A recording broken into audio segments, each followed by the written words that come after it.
지금 네가 보내는 돈으로는 택도 없어. 너 월급 올랐다며? 지금보다 더 보내.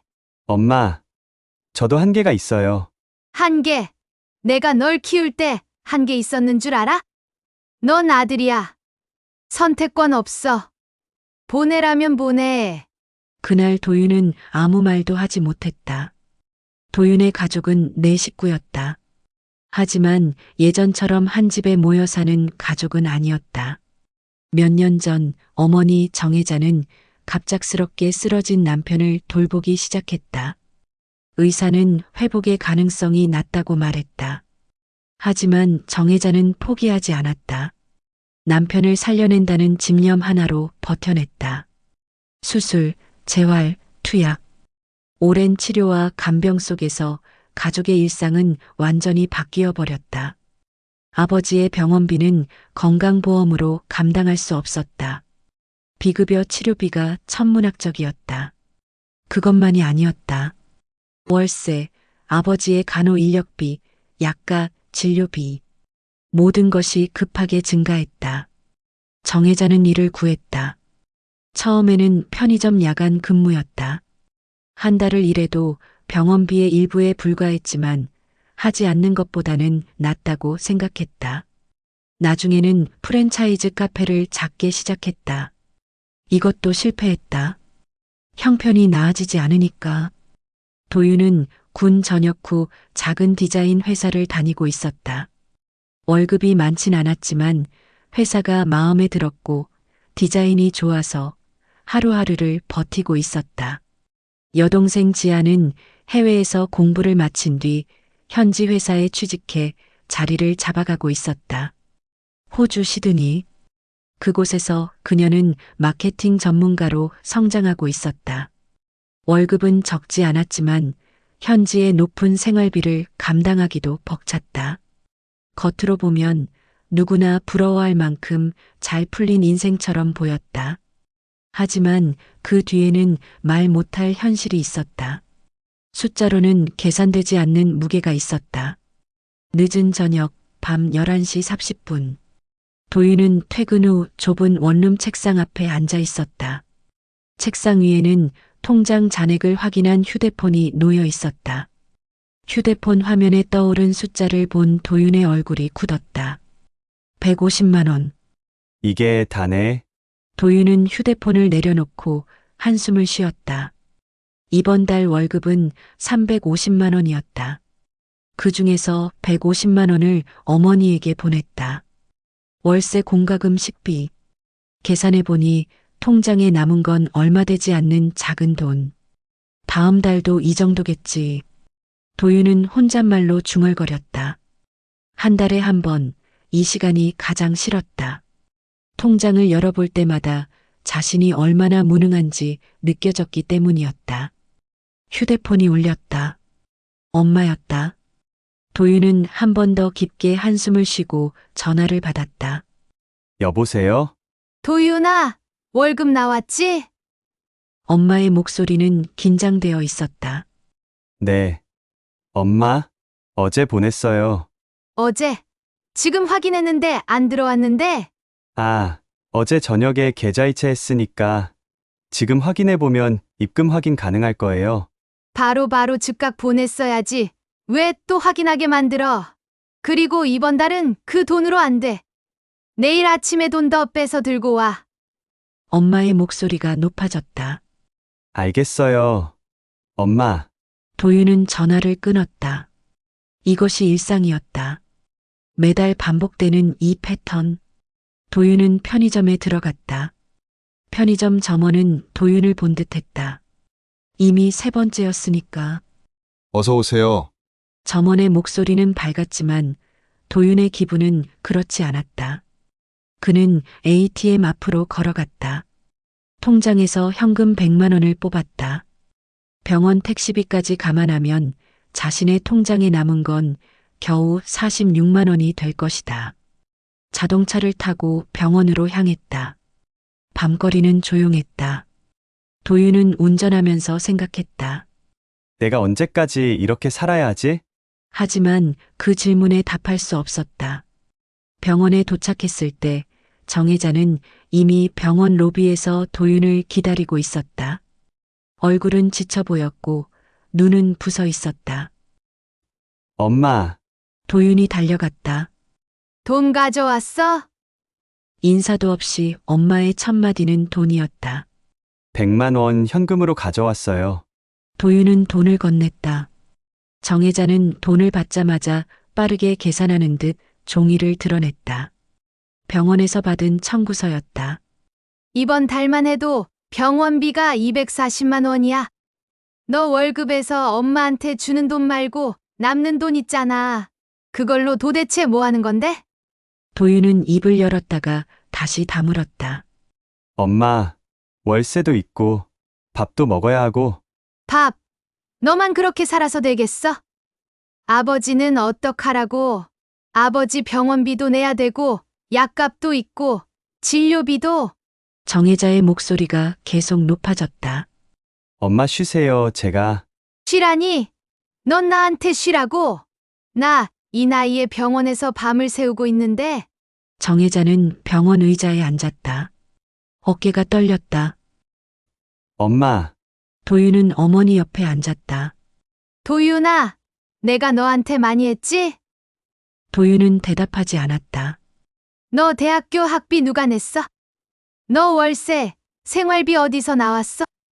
다 엄마가 해준 거잖아. 그러면 이제 엄마 차례 아니냐고. 네. 엄마 알아요. 도윤은 평소처럼 순종적으로 대답했다. 알기만 하고 뭐 하는데? 돈은 왜 못 가져와? 왜 자꾸 투덜거려? 아니에요, 엄마. 그럼 이번 달부턴 200만 원씩 보낼게요. 도윤의 입에서 그 말이 나왔다. 자신도 모르게. 정혜자가 도윤을 봤다. 200만 원? 너 월급이 350인데 200을 보내면 150만 원이 남지? 충분하지. 하지만 월세가, 월세? 월세 더 싼 데로 옮기지. 알겠어요. 도윤은 더 이상 말할 수 없었다. 그럼 다음 달부터 200만 원씩 보내. 매달 5일까지 꼭. 그리고 너 혹시 저축한 거 있어? 도윤의 얼굴이 굳었다. 적금을 좀, 적금 얼마나 있어? 2천만 원 정도요. 정혜자의 눈이 반짝였다. 2천만 원? 그거 괜찮은데 그걸 나한테. 아, 엄마 그건 나중에 집 자금으로. 집. 네가 지금 집 살 생각하는 게 제정신이야. 지금 아버지가 정혜자의 목소리가 다시 높아졌다. 아버지가 저러고 있는데 넌 집을 생각한다고? 너는 정말. 정혜자는 한숨을 쉬었다. 그리고는 다시 도윤을 봤다. 일단은 그 적금 건드리지 말고 월 200만 원부터 잘 보내. 그리고 정혜자가 말을 멈췄다. 그리고 뭐요? 아니야 됐어. 일단 200을 보내. 하지만 도윤은 알았다. 엄마의 눈빛을 봤을 때 그 적금은 머지않아 자신의 손을 떠날 거라는 걸. 도윤은 아버지를 뵈러 병실로 들어갔다. 아버지는 침대에 누워 있었다. 눈은 열려 있지만 초점이 없었다. 아버지, 도윤이에요. 도윤은 아버지의 손을 잡았다. 아버지의 입에서 작은 신음이 나왔다. 인사인지 단순한 신음인지 알 수 없었다. 아버지, 힘내세요. 제가 엄마 돕고 있어요. 도윤은 아버지에게 말했다. 아버지는 여전히 초점 없는 눈으로 천장을 봤다. 도윤은 아버지의 손을 더 세게 잡았다. 그때 정혜자가 들어왔다. 뭐해? 이제 가야지. 밤이 깊었어. 도윤은 아버지의 손을 놨다. 병실을 나오면서 도윤은 생각했다. 아버지는 내가 얼마나 힘든지 알까? 하지만 그것도 중요하지 않았다. 이미 정해진 현실이 있었으니까. 도윤은 병원 밖에서 엄마와 헤어졌다. 내일도 와야 돼요? 도윤이 물었다. 당연한 걸 뭘 물어. 모레도 와. 네. 알겠어요. 도윤은 택시에 탔다. 원룸으로 가는 길, 도윤은 휴대폰을 들었다. 가족 단톡방을 확인했다. 오빠, 엄마가 또 전화했어. 월급을 더 보내라고. 도윤은 답장을 할 수 없었다. 대신 그냥 휴대폰을 내려놓았다. 집에 도착했을 때 도윤은 지안에게 전화를 걸었다. 호주는 오후였다. 여보세요? 지안아, 오빠야. 오빠, 요즘 어때? 지안의 목소리는 밝았다. 그냥 있는 그대로야. 너는? 일은 잘 돼? 일? 요즘 바빠. 프로젝트가 겹쳤어. 근데 지안이 말을 멈췄다. 근데 뭐? 엄마 전화 받았어? 월급을 더 보내라고? 아, 그거. 엄마는 항상 그러지. 도윤은 웃음을 지었지만 목소리에는 힘이 없었다. 오빠, 이게 말이 돼? 뭐가? 이 모든 게 우리 인생이 말이야. 우린 뭐 하는 거야? 도윤은 대답할 수 없었다. 오빠, 모르겠어. 난 모르겠어. 침묵이 흘렀다. 호주와 서울 사이에 시간차보다 더 큰 거리가 있었다. 지안아 잠은 잘 자고 있어? 응. 근데 일이 많아서. 오빠는? 나? 난 괜찮아. 그냥 일을 더 열심히 해야 할 것 같아. 오빠, 그렇게 말하지 마. 오빠, 너도 힘들지 않아? 도윤은 대답 대신 한숨을 쉬었다. 지안아, 넌 거기서 잘해. 공부도 열심히 하고, 일도 열심히 하고, 엄마 아빠 생각은 하지 마. 오빠, 그건 불가능해. 어떻게? 일단 자. 내일 일 있지? 우리 다시 얘기하자. 내 동생 지안아 사랑해. 화이팅. 도윤은 전화를 끊었다. 휴대폰 화면에는 시간이 나타났다. 밤 1시 20분. 도윤은 침대에 누웠다. 하지만 잠을 이룰 수 없었다. 천장을 보면서 도윤은 생각했다. 내일도 일해야 하나? 모레도? 계속? 그 질문에 답할 수 없었다. 다음 날 오전, 도윤은 회사에 갔다. 팀장이 도윤을 불렀다. 도윤아, 여기 좀 와봐. 도윤은 팀장의 책상으로 갔다. 얼굴은 창백했다. 하룻밤을 제대로 자지 못했으니까. 너 요즘 얼굴이 왜 이래? 밤을 샜어? 아니에요. 어제 개인적인 일이 있었어요. 개인 일. 뭔데? 도윤은 대답하지 않았다. 팀장은 도윤을 잠시 봤다가 다시 말했다. 아무튼 요즘 일 잘하고 있으니까 다음 달에 프로젝트 리더로 올려줄 생각이야. 도윤의 얼굴이 밝아졌다. 진짜요? 응, 그러니까 잘해. 그럼 월급도 올라가고. 감사합니다. 도윤은 고개를 숙였다. 월급이 오르면 나도 좀 생활이 피겠다. 도윤은 그렇게 생각했다. 자신의 월급이 오르면 자신의 삶이 조금은 나아질 것을 기대하면서 그 주 금요일 도윤은 또 병원에 갔다. 이번에는 엄마가 요청한 게 아니었다. 자기 스스로 가기로 결정했다. 병실에는 의사도 있었다. 정혜자는 도윤을 보자 의사를 가리켰다. 도윤아, 의사 선생님 말을 들어봐. 의사가 도윤을 봤다. 아드님이신가요? 네, 아들입니다. 아버지분 상태를 설명해 드렸습니다만 어머니께서 새로운 치료법을 원하시네요. 의사는 종이를 건넸다. 진료비 결과였다. 도윤이 보니 한 달에 200만 원이라고 나와 있었다. 이게 확실한가요? 도윤이 물었다. 의사가 웃으며 대답했다. 네, 이게 가장 효과적인 치료법입니다. 물론 보존적 치료도 가능하지만 의사는 더 설명하지 않았다. 모두가 무슨 뜻인지 알았으니까. 도윤은 엄마를 봤다. 정혜자는 도윤을 노려봤다. 뭐, 이 정도면 할 수 있겠지? 도윤은 대답할 수 없었다. 그날 밤 도윤은 다시 원룸으로 돌아갔다. 휴대폰에서는 엄마의 메시지가 계속 들어왔다. 의사 말 들었지? 매달 200만 원이야. 너 월급이 어느 정도 올라갈 거니까 이번 달부턴 250을 보내. 도윤은 휴대폰을 내려놓았다. 월급이 올라서 기쁜 마음은 어디론가 사라졌다. 대신 남은 건 무거운 책임감뿐이었다. 그는 창문을 열었다. 서울의 밤거리가 보였다. 저 거리 어딘가에는 꿈을 꾸고 있는 20대들이 있을 거다. 도윤도 한때는 그랬다. 디자이너가 되어서 멋진 작품을 만들어야지. 하지만 지금 그 꿈은 어디론가 사라져 있었다. 대신 남은 건 엄마의 목소리뿐이었다. 200만 원, 250만 원. 계산해.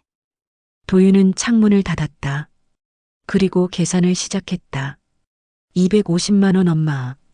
월세 공과금 식비 기타 등등. 20만 원으로 한 달을 살아야 했다. 도윤은 웃음이 나왔다. 하지만 그건 웃음이 아니었다.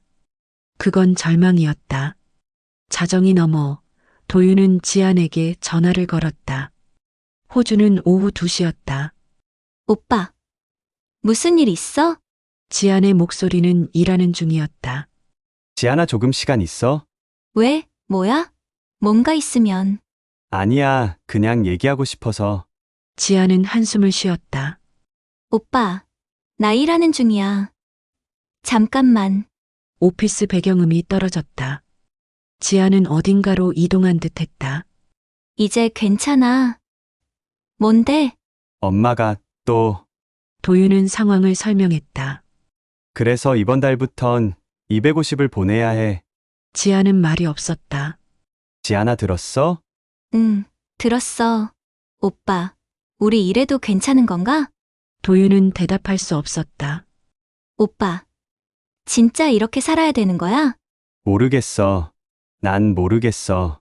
침묵이 흘렀다. 오빠, 엄마가 나한테도 전화했어. 아, 또 뭐를? 월급을 더 보내라고. 호주는 월급이 높다고. 도윤은 웃었다. 하지만 그건 웃음이 아니었다. 그래서 너 뭐라고 했어? 뭐라고 하겠어. 할 수 있다고 거짓말을 했지. 할 수 있어? 아니지. 근데 뭐 어떡해. 엄마니까. 도윤은 다시 웃음을 지었다. 지안아, 너는 거기서 너만 생각해. 오빠 너는? 오빠는 괜찮아? 도윤은 대답하지 않았다. 오빠, 답답해도 좀 견뎌. 내가 빨리 승진할게. 그럼 더 많이 보낼게. 지안아, 그러지 마라. 너라도 너의 인생을 살아야 해. 그렇지만, 지안아, 도윤의 목소리는 단호했다. 넌 거기서 행복해야 돼. 그게 오빠한테 주는 선물이야. 지아는 울음이 섞인 목소리로 말했다. 오빠, 사랑해. 나도 사랑해. 화이팅. 도윤은 전화를 끊었다. 새벽 4시, 도윤은 여전히 깨어 있었다. 휴대폰에서는 가족 단톡방의 메시지들이 떠올랐다. 내일 와서 통장 보여줘. 금액이 얼마나 들어있는지 확인해야겠어. 도윤은 휴대폰을 집었다. 네. 엄마 내일 병원에서 봬요. 메시지를 보낸 순간 도윤은 어떤 결정을 했다. 혹은 어떤 것을 포기했다. 그것이 뭐였는지는 자신도 정확히 모르고 싶지 않았다. 대신 도윤은 다시 계산을 시작했다. 250, 300, 400. 그 숫자들은 계속 커져갔다. 그리고 도윤은 그 숫자들이 자신의 미래를 삼켜버리는 걸 지켜봤다. 아무 저항 없이 화요일 오후 병원 복도. 도윤은 어머니를 뵈러 왔다. 이번 달은 아버지의 상태가 좀 나아졌다고 했기에 용돈을 조금 더 챙겨가지 못한 점이 죄스러워서였다. 그 대신 가져간 건 정성 어린 마음뿐이었다. 물론 그것도 부족했다. 정혜자는 도윤을 보자 먼저 말을 꺼냈다. 웃음도 인사도 없이. 이번 달 병원비 또 올랐어. 도윤의 얼굴이 굳었다. 제가 이번 달은 조금 더 보낼게요. 어머니의 눈빛이 변했다. 실망과 분노가 뒤섞여 있었다. 조금이 뭐야. 너 월급 올랐잖아. 그런데 조금만 보낸단 말이야? 저축할 돈 있으면 엄마부터 도와야지. 아버지 병원비가 얼마인데 대. 정혜자의 목소리가 점점 높아졌다. 병원 복도이지만 그녀는 개의치 않았다. 감정이 수면 위로 터져 나오고 있었다. 엄마, 도윤은 입을 다물었다. 반박할 말이 없었다. 엄마가 말한 게 맞으니까. 뭐 엄마 생각 없는 건가? 아버지가 어떤 상태인지 모르는 건가? 요즘 애들은 진짜 부모 생각을 안 하네. 내가 이 나이에 이런 걸 당할 줄 몰랐어. 정혜자는 병원 의자에 앉았다. 갑자기 지쳐 보였다. 도윤의 가슴이 철렁했다. 어머니가 늙어 보였다. 엄마, 죄송해요. 다음 달부턴 더 보낼게요. 제가 뭘 도와드릴까요? 도윤의 목소리는 작았다. 정혜자는 도윤을 흘깃봤다. 그리고 한숨을 쉬었다. 너 월세는 얼마야? 50만 원이요. 50만 원? 그거 말고 더 싼 데로 옮길 수 없나? 계산해 보니까 너 저축한 거 있다면서? 도윤이 침을 삼켰다. 적금 든 게 좀 있는데, 하지만 그건, 그럼 그거 나한테 줘. 네? 정혜자가 일어섰다. 병원 복도에 울려 퍼지는 그녀의 목소리. 너 적금 든 거 있다며? 그거 나한테 맡겨겨. 엄마가 은행보다 이자 더 쳐줄게. 아버지 병원비 내야 되고, 이번엔 의사가 새로운 치료를 권장한대. 도윤은 어머니의 얼굴을 봤다. 진짜일 수도 과장일 수도 있었다.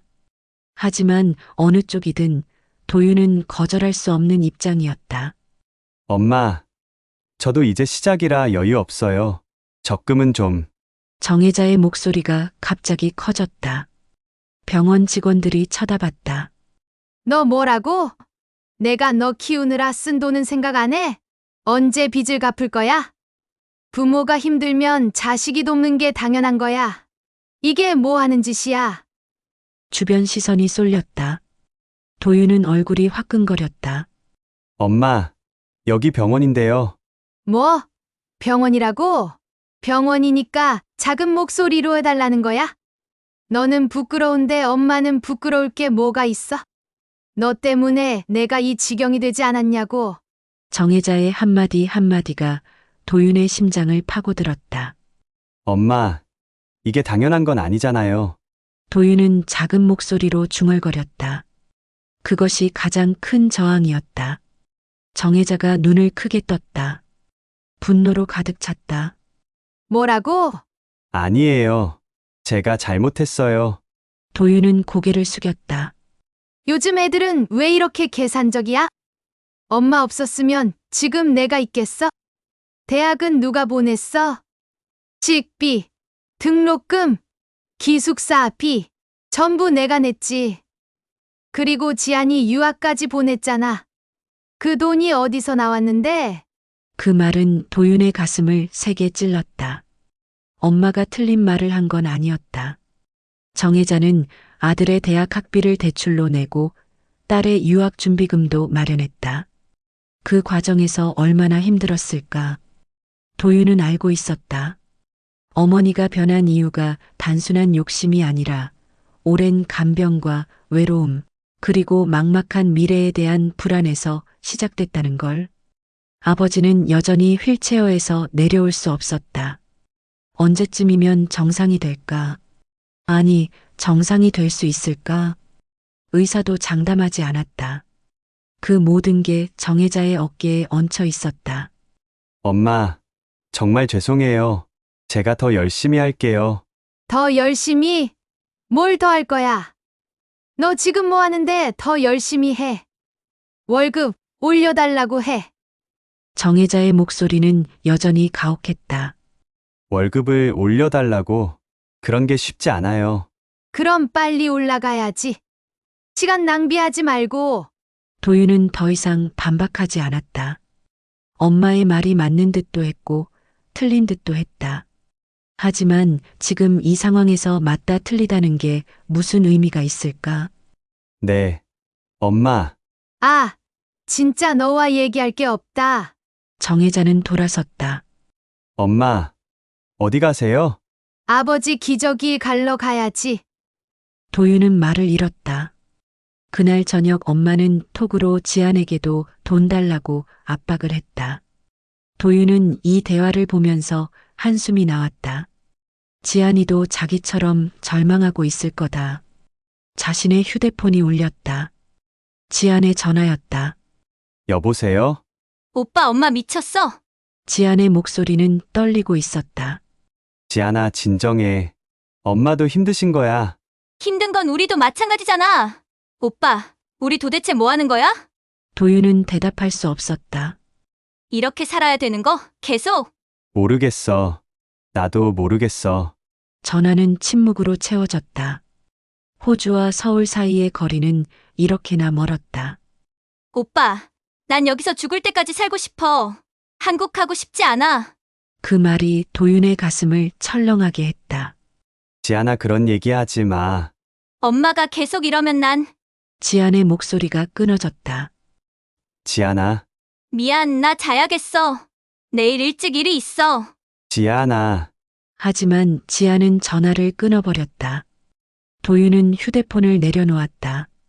가족 단톡방에는 여전히 엄마의 메시지가 계속 들어오고 있었다. 일주일 뒤 병원에서 또 다른 사건이 터졌다.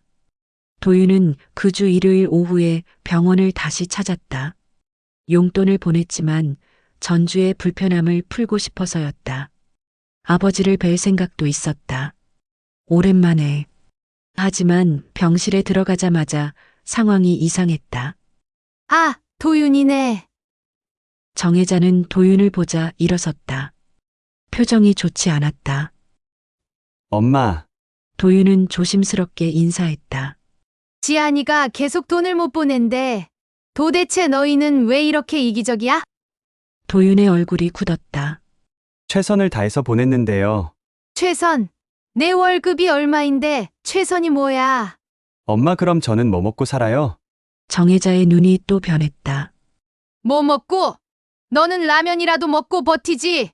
네 아버지 생각하면 밥 먹기도 힘들어. 네 아버지 봤어? 저 상태를 봐. 이래도 돈 아까워. 도윤은 휠체어에 앉아 있는 아버지를 봤다. 아버지는 도윤을 인식하지 못하는 듯 멀리 허공을 보고 있었다. 아버지, 도윤의 목이 메었다. 정혜자는 계속 말했다. 지안이도 답장이 없어. 진짜 이 자식들. 부모가 돈이 없으니까 대응도 안 하네. 너 지안이한테 얘기해. 적어도 월급의 30%는 보내라고. 30%요? 뭐? 모자라. 50%를 원해. 도윤은 입을 다물었다. 너희가 공부한 이유가 뭐야? 돈 벌어서 엄마 아버지 모시라고 한 거잖아. 그런데 왜 계산을 해? 엄마, 저도 원룸에서 살고 있어요. 월세, 공과금, 음식값, 다 돈이 들어가요. 내가 그거 모를 줄 알아? 나도 살아본 몸이지. 근데 그때도 부모한테 돈 보냈어. 너희 할머니, 할아버지 생각 안 해봤어? 우리 다 이 나이에 부모 봉양했어. 이게 당연한 거야. 엄마, 그건 그 시대였으니까요. 지금은 지금은 뭐가 달라? 부모는 똑같이 늙어가고 아들, 딸은 똑같이 자라가고. 그런데 세상이 어떻게 달라졌어? 정혜자의 논리는 이길 수 없었다. 왜냐하면 그건 논리의 문제가 아니었기 때문이다. 그건 감정의 문제였다. 그리고 약간의 학대였다. 저도 도움을 드리고 싶어요. 진짜, 그래요. 근데 제가 할 수 있는 게 이 정도예요. 도윤의 목소리는 작지만 결연했다. 이 정도? 이 정도가 뭐라고? 넌 지금 많이 주는 것 같아? 넌 아직도 착각하고 있어. 넌 부모 땅에서 자라난 개미야. 그런데 부모를 이렇게 벌레 취급을 해. 부모한테. 정혜자는 더 이상 억제하지 못했다. 병원 병실에 울려 퍼지는 목소리. 너 정말 뭐 하는 거야? 지금 엄마를 버리는 거야? 이 정도 돈도 못 주고? 너는 그 정도 돈이 얼마나 큰 돈인지 몰라. 엄마는 그 돈으로 아버지를 살리는 거야. 도윤의 눈에 눈물이 맺혔다. 엄마, 뭐야? 울어. 넌 울 자격이 있어. 울감량이 돼. 나 울고 싶은데 안 울고 있어. 왜냐하면 엄마니까. 넌 뭐가 돼? 그 순간 아버지가 낮게 신음을 냈다. 마치 그 장면을 보고 있다는 듯이 정혜자는 순간 멈췄다. 아버지에게로 다가갔다. 아, 당신 괜찮아요? 정혜자의 목소리는 부드러워졌다. 아버지 앞에서는. 하지만 도윤을 바라보는 그녀의 눈은 여전히 가혹했다. 그 주 월요일 아침 도윤의 직장 전화에 병원에서 전화가 들어왔다. 아드님 되세요? 어머니가 응급실에 가셨습니다. 도윤의 피가 식었다. 병원에 가보니 정혜자는 과로와 스트레스로 쓰러졌다고 했다. 아버지를 돌보느라 밤을 새우며 간병을 했다. 신체가 버티지 못했던 것이다. 엄마, 도윤은 침대 위에 어머니를 봤다. 처음으로 정혜자는 작아 보였다. 도윤아, 정혜자의 목소리는 약했다. 엄마. 이렇게 되면 안 되죠. 제발 좀 쉬세요. 쉬긴 뭘 쉬어. 아버지가 아버지는 제가 봐드릴 테니까. 도윤이 말했다. 너가 봐. 넌 회사도 다니잖아. 회사는 휴가를 낼 거예요. 도윤은 결정했다. 그 말을 하는 순간 정혜자의 눈에서 눈물이 흘렀다. 도윤아, 엄마가 미안해. 정말 내가 너한테 너무했어. 도윤도 울었다. 엄마, 제가 더 해드리지 못해서 미안해요. 하지만 이 감동적인 순간은 길지 않았다. 일주일 뒤 도윤은 회사에서 휴가를 낼 수 없다는 통보를 받았다. 도윤아, 이 프로젝트는 너가 리더야. 지금 중요한 시기야. 휴가를 낼 수 없어. 팀장의 말은 명령이었다. 도윤은 아버지와 어머니 사이에서 갈팡질팡했다. 낮에는 회사에 가고 밤에는 병원에 가서 아버지를 돌봤다. 하루 4시간의 수면. 그것도 편히 자지 못하는 의자에서의 수면. 지아는 호주에서 돈을 보냈다. 200만 원. 자신이 할 수 있는 최선이었다. 정혜자는 그 돈을 받고는 말했다. 지안이가 이 정도만 보내? 아, 이 자식 호주에서 뭐 하는 거야? 도윤은 엄마에게 말했다. 엄마, 지안이도 최선을 다하는 거예요. 최선, 호주에서 돈을 얼마를 버는데? 200만 원만 보내? 나머지는 뭐야? 낭비야? 도윤은 더 이상 설명할 수 없었다. 정혜자는 도윤에게 물었다. 너 적금 든 거, 그거 다 가져와. 2천만 원을 다 쓰면 제 미래가. 미래. 너는 지금 미래를 생각하고 있어. 지금 현재를 봐. 아버지가 저 상태잖아. 미래가 지금 뭐가 중요해? 현재가 중요하지. 도윤은 통장에서 2천만 원을 인출했다. 그로부터 3개월 뒤 도윤은 정혜자와 병원 복도에서 다시 만났다. 정혜자는 회복되었지만 여전히 쇠약해 보였다. 엄마, 괜찮으세요? 괜찮긴. 그냥 계속 살아가는 거지. 침묵이 흘렀다. 도윤아, 내가 너한테 많이 힘들게 했지? 이게 엄마의 진심인가 아니면 또 다른 함정인가. 도윤은 조심스러웠다. 엄마, 괜찮아요. 아니야, 엄마가 미안해. 정혜자의 목소리는 진짜 쇠약해 보였다. 하지만 난 또 부탁할 거야. 다음 달 병원비. 너 월급이 또 올랐다며? 도윤은 입을 다물었다. 월급이 올랐잖아. 다시 생각해보니 이제 내가 더 도와야 할 시간이 된 것 같더라. 그래도 괜찮지? 도윤은 답할 수 없었다. 이게 현실이었다. 밤 11시 45분. 도윤은 다시 자신의 원룸으로 돌아왔다. 휴대폰을 내려놓았다. 메시지 창에는 읽지 않은 가족 단톡방 알림이 계속 쌓여 있었다. 지안이 보낸 메시지들이 주로였다. 오빠, 엄마가 또 내게 연락했어. 월급을 더 많이 보내라고. 오빠, 우린 언제까지 이렇게 살아야 돼? 정말 힘들어. 오빠, 답장해 줄래? 도윤은 지안에게 전화를 걸려고 했다가 멈췄다. 뭐라고 말해야 할까? 자신도 모르니까. 대신 그는 통장 잔액을 다시 확인했다. 180만 원. 한 달 월세, 공과금, 음식값을 빼면 거의 남지 않았다. 하지만 엄마는 내달에 또 300만 원을 달라고 할 것 같았다. 어떻게 해야 할까? 도윤은 아무 답이 없었다. 가족이란 이유만으로 어디까지 감당해야 하는 걸까? 도윤은 아직 답을 찾지 못했다. 하지만 한 가지는 알았다. 무너지는 건 언제나 가장 오래 참아온 사람이 먼저라는 걸. 그리고 그 사람이 자신일 수도 있다는 걸. 1년이 지났다. 정혜자는 갈수록 도윤을 더 많이 의존했다. 지아는 잠시 한국에 왔다가 호주로 돌아갔고 정혜자는 일을 버렸다고 표현했다. 도윤이 유일한 버팀목이 되어버렸다. 도윤은 여전히 동료들에게는 밝은 척했다. 어느 비 오는 밤, 도윤은 병원 주차장에 혼자 서 있었다. 차 안에서 빗소리를 들으며 한참을 움직이지 못했다. 눈빛이 마치 모든 걸 내려놓은 사람 같았다. 내 인생 어디 갔지?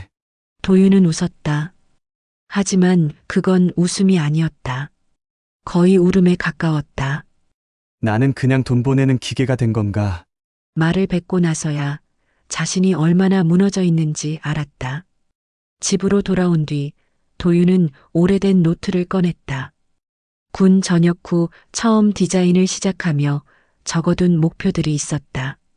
내 브랜드 만들기, 전시회 열기, 엄마 아빠 여행 보내드리기. 마지막 문장을 읽다가 도윤의 손이 멈췄다. 여행은 못 보내드리고 병원비만 보내고 있네. 눈물이 노트 위로 떨어졌다. 그는 한참을 울었다. 아무 소리도 내지 못한 채 어린아이처럼. 시간이 조금 흐른 뒤 도윤은 창문을 열었다. 새벽 공기가 차갑게 들어왔다. 서울의 불빛은 여전히 밝았다. 누군가는 꿈을 향해 달리고 있을 시간. 하지만 도윤은 그 불빛을 보며 느꼈다. 자신은 달리고 있는 게 아니라 그저 같은 자리를 버티고 서 있다는 걸. 나는 잘 살고 있는 걸까? 대답은 없었다. 대신 머릿속에 엄마의 목소리와 병원비 숫자만 맴돌았다. 도윤은 조용히 중얼거렸다. 아버지, 저는요. 언제까지 버티면 되는 걸까요? 아버지는 여전히 대답할 수 없었고 세상도 아무 말도 해주지 않았다. 그날 밤 도윤은 처음으로 깨달았다.